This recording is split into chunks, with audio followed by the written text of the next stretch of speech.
O Tino Lopes morreu exercendo o que ele acreditava ser o verdadeiro jornalismo. O jornalismo que, diante da ausência do setor público, o jornalismo que tenta ser o porta-voz das pessoas oprimidas pela corrupção, pelo poder paralelo.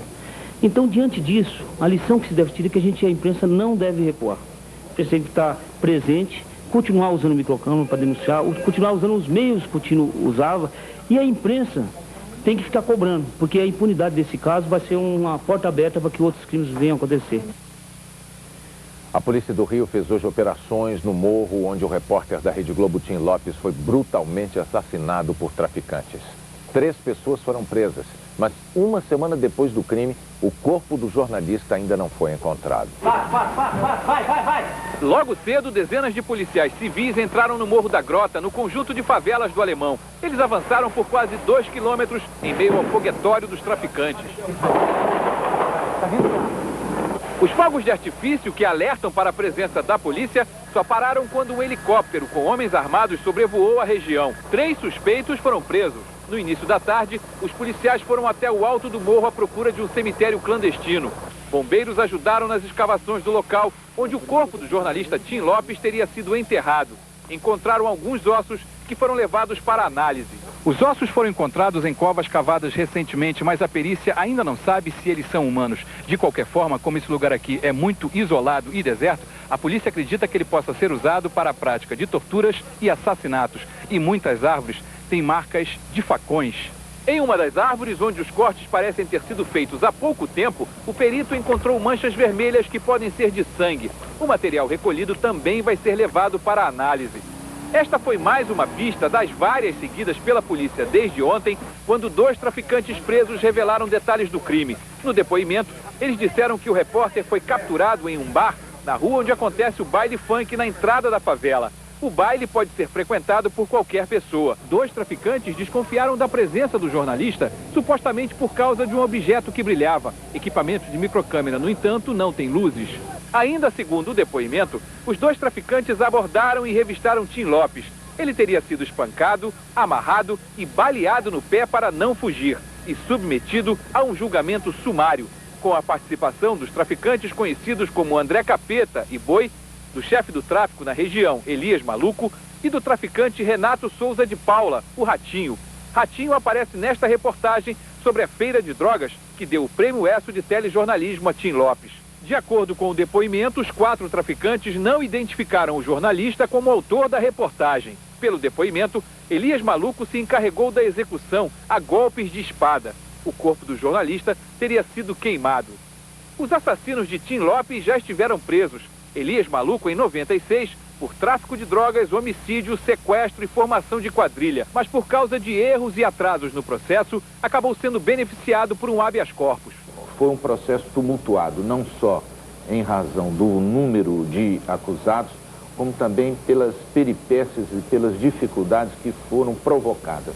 Ora, pela própria defesa dos acusados, cujos advogados faltavam às audiências, as próprias testemunhas que eram militares e que estavam intimados para comparecer à audiência de sumário, faltavam. Ratinho foi preso depois da reportagem sobre a Feira das Drogas, mas conseguiu fugir. André Capeta e Boi, que pegaram Tim Lopes da quadra, nem precisaram disso. Um foi libertado e o outro absolvido pela justiça.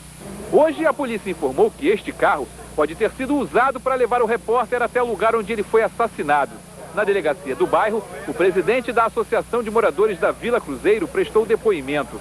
Ele é acusado de ser o responsável pelo baile, onde aconteciam a venda de drogas e os shows de sexo explícito com menores, motivos da reportagem de Tim Lopes. Ele negou as acusações e disse que a Associação de Moradores não promove bailes funk. No fim da tarde, os bombeiros interromperam a tentativa de drenagem da água deste lago por falta de equipamento adequado. A equipe deve voltar amanhã para reiniciar o trabalho. Até agora não foi encontrado o corpo, então essa é a nossa prioridade máxima. Queremos que o corpo do Tim seja encontrado e queremos um esclarecimento sério da polícia com relação a este assunto.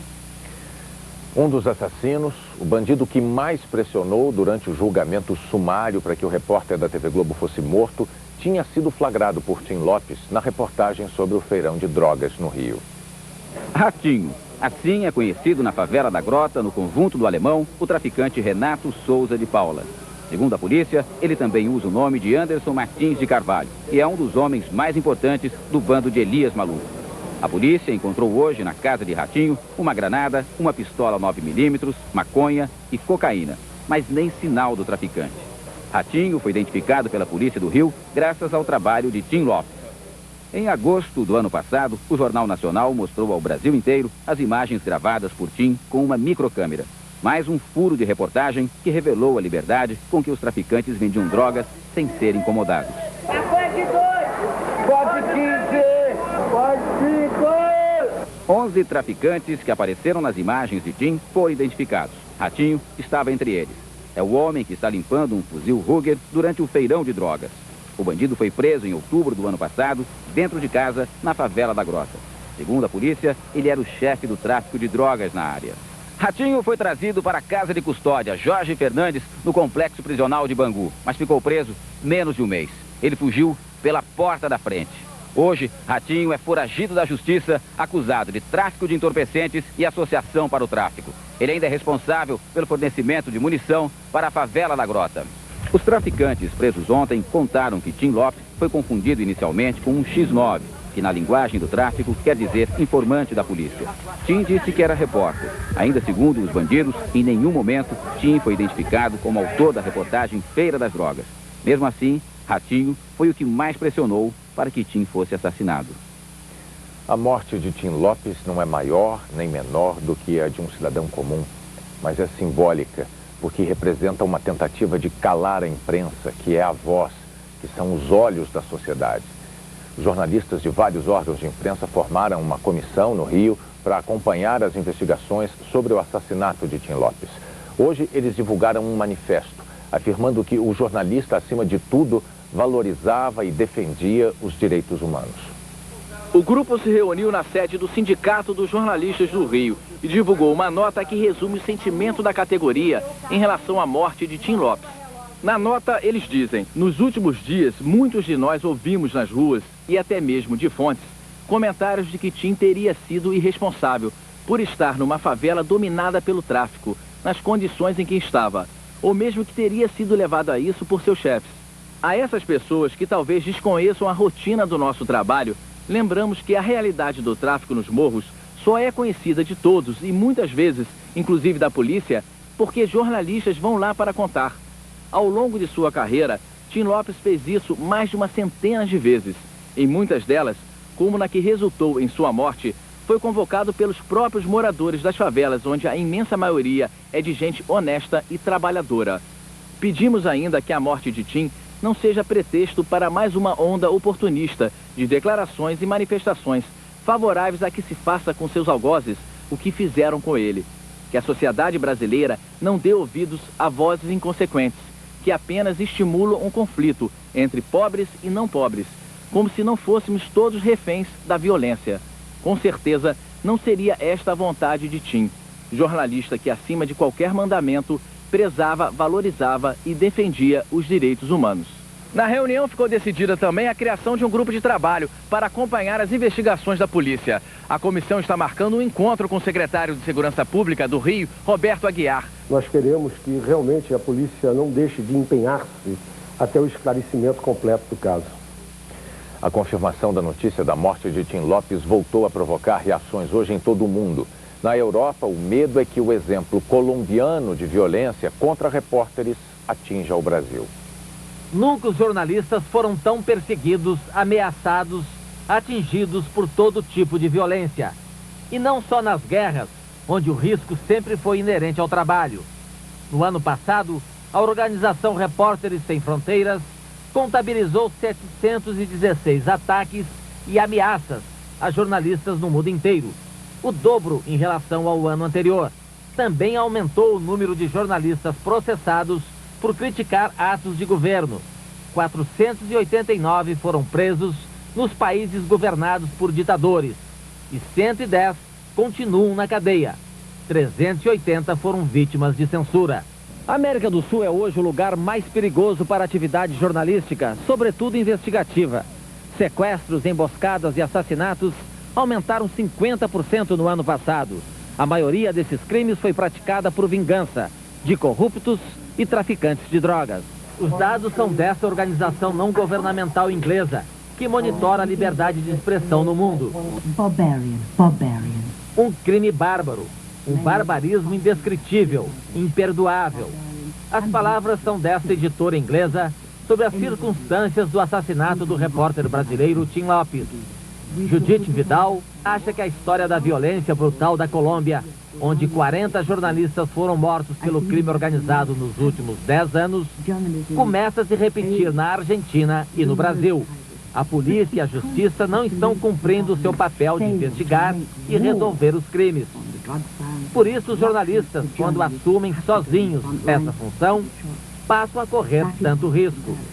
E são exatamente os repórteres investigativos, como Tim Lopes, os que mais correm riscos no exercício da profissão. Terroristas e bandidos temem o trabalho e a bravura desses jornalistas. No dia 2 de maio de 2003, Tim será homenageado nos Estados Unidos. No próximo Dia Internacional da Liberdade de Imprensa, o nome de Tim Lopes será escrito neste memorial de Washington, o 22º brasileiro na lista de jornalistas mortos.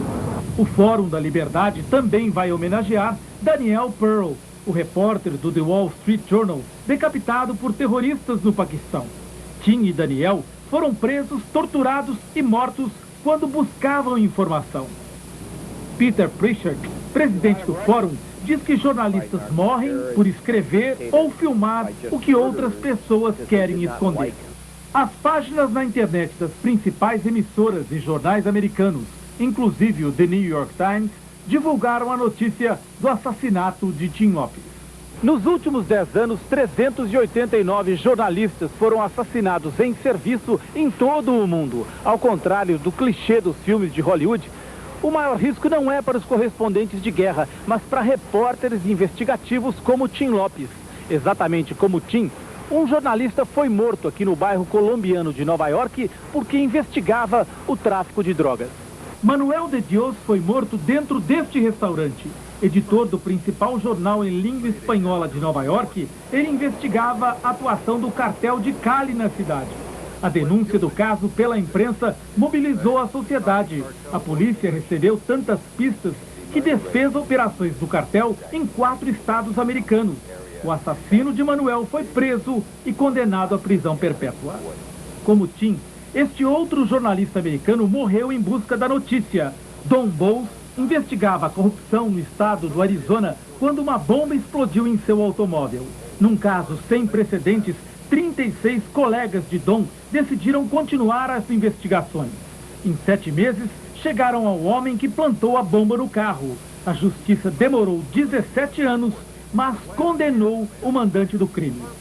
Joel Simmons, do Comitê de Proteção aos Jornalistas, diz que no caso de Tim, o importante é garantir a punição dos culpados.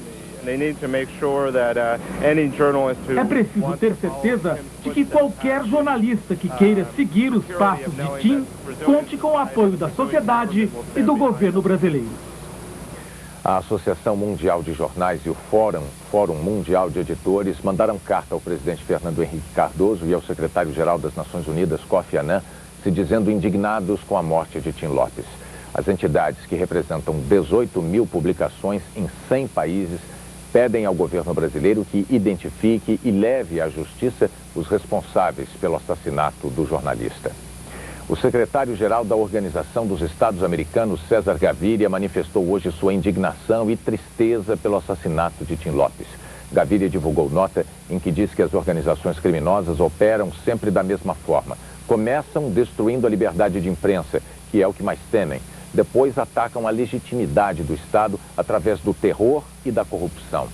O secretário-geral também disse que a tarefa de defender a democracia nunca termina. Para Gaviria, os jornalistas têm um papel fundamental nesta tarefa e o assassinato covarde de Tim Lopes é um exemplo dos enormes perigos que enfrentam. A família de Tim Lopes e a TV Globo receberam durante o dia todo notas e manifestações de solidariedade, pelas quais agradecemos. Ele sumiu alguns dias, a gente já sabia que dali viria uma grande matéria, e era engraçado isso, a gente comentar, brincar com isso. É uma pena que a sociedade, que todo mundo tenha perdido uma pessoa como Tim Lopes. Tim Lopes não era apenas um repórter investigativo. Ele tinha um dom especial, o dom de ouvir e saber mostrar os desafios e as conquistas do povo brasileiro. A inspiração do jornalista vinha de personagens do cotidiano, pessoas conhecidas e admiradas por Tim. O jornalista Tim Lopes era um homem de coração dividido. Vascaíno doente, mangueirense fanático, apaixonado pela profissão. Um veterano com pique de iniciante. Tim se internou em várias clínicas para denunciar irregularidades no tratamento de dependentes químicos. Até lá, bateu bola, uma pelada com os pacientes. Às vezes, as paixões se misturavam. É carnaval, é hora de rasgar a fantasia. É hora também de botar o nosso bloco na rua. Por trás dessa câmera de mentira, tem uma câmera de verdade. No quadro Profissão Repórter do Fantástico, Tim mostrou a alegria do carnaval de rua. No meio do cordão, entre confetes e serpentina, muitas mulheres se sentem estrelas. Final de linha. O repórter não resiste e cai no samba. Para tudo se acabar na quarta-feira de cinza. Gostava tanto de samba que estava escrevendo um livro. Ele e o amigo Alexandre Medeiros buscavam histórias do carnaval carioca.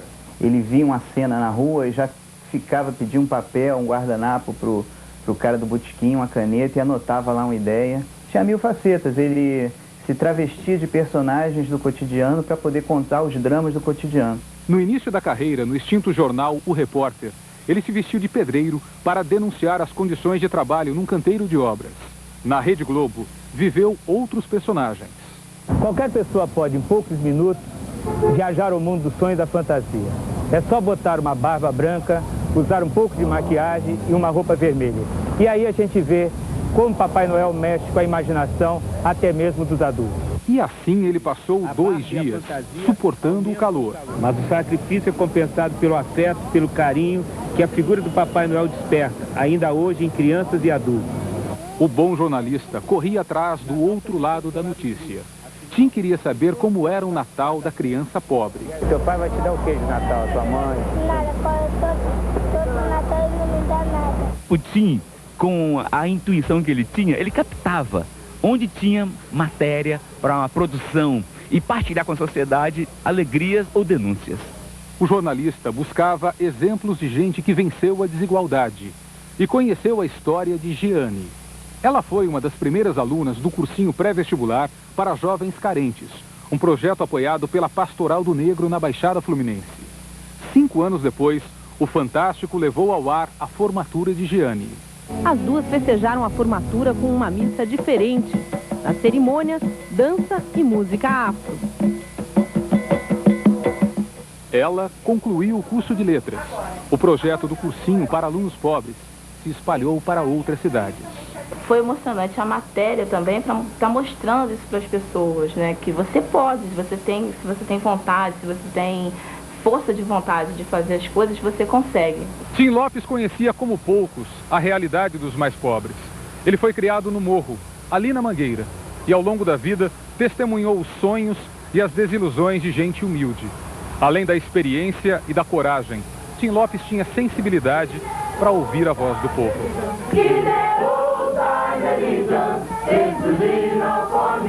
A música tirou crianças e jovens da rua, na favela de Acari, um dos redutos da violência no Rio. O jornalista descobriu a iniciativa e agendou a gravação. Das 15 vozes, uma parecia especial. Eu não sei pra onde vou, pode até não dar em nada. Tim ficou encantado com o talento de Ângelo, o mais novo do grupo. No horizonte dessa estrada. A reportagem produzida por Tim foi ao ar no Jornal Nacional. Na semana seguinte, Ângelo foi contratado pelo programa Gente Inocente. Te lembro que eu há muito tempo te amo, te amo, te amo. Nunca mais perdeu o contato com o Tim. O Tim, ele era uma pessoa maravilhosa, né? Ele sempre me dava conselhos, para não me envolver com coisas erradas, entendeu? Para me continuar sempre a pessoa que eu sempre fui. Foi isso que ele falou para mim, entendeu? Para mim não desistir do meu sonho, continuar seguindo em frente, porque vai vir vários obstáculos e eu tenho que ultrapassar eles. O menino cantor de Acari hoje faz shows para sustentar a família. Mais uma bela história cavada pelo amigo Tim. Amigo é coisa pra se guardar do lado esquerdo do peito, dentro do coração, assim falava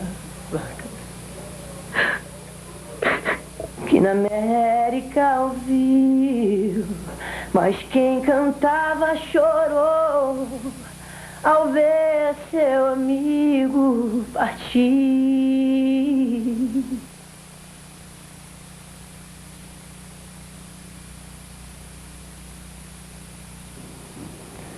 Tim, você sabe que em dias tristes como o de hoje nós costumamos evitar o boa noite, deixando que o silêncio dos estúdios mostre toda a eloquência da nossa dor. Mas hoje nós decidimos fazer diferente.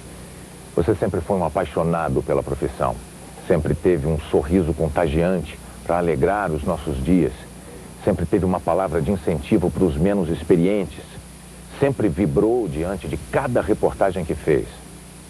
E agora, com a sua morte, você nos deu a chance de saber que no mesmo grande repórter convivia um marido carinhoso que deixou um amor imenso a Alessandra e um pai extremado, capaz de passar aos filhos Bruno e Diogo toda a retidão do seu caráter, a coragem para enfrentar os dias difíceis e uma vontade desmedida de ajudar o próximo.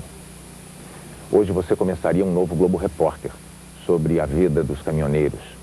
Foi uma ideia que você trouxe das férias, aprovada pela direção do programa, que queria vê-lo logo na estrada. Você pediu tempo, que estava terminando uma reportagem a favor dos moradores da Penha. Os traficantes que o mataram interromperam o seu plano e devem estar acreditando que calaram a sua voz. Estão errados. A sua voz será ouvida cada vez mais alta em cada reportagem que nós, jornalistas do Brasil, fizermos. A sua voz vai ecoar, hoje e sempre, na redação da Globo e nas casas de cada brasileiro de bem. Em vez do silêncio, o nosso aplauso.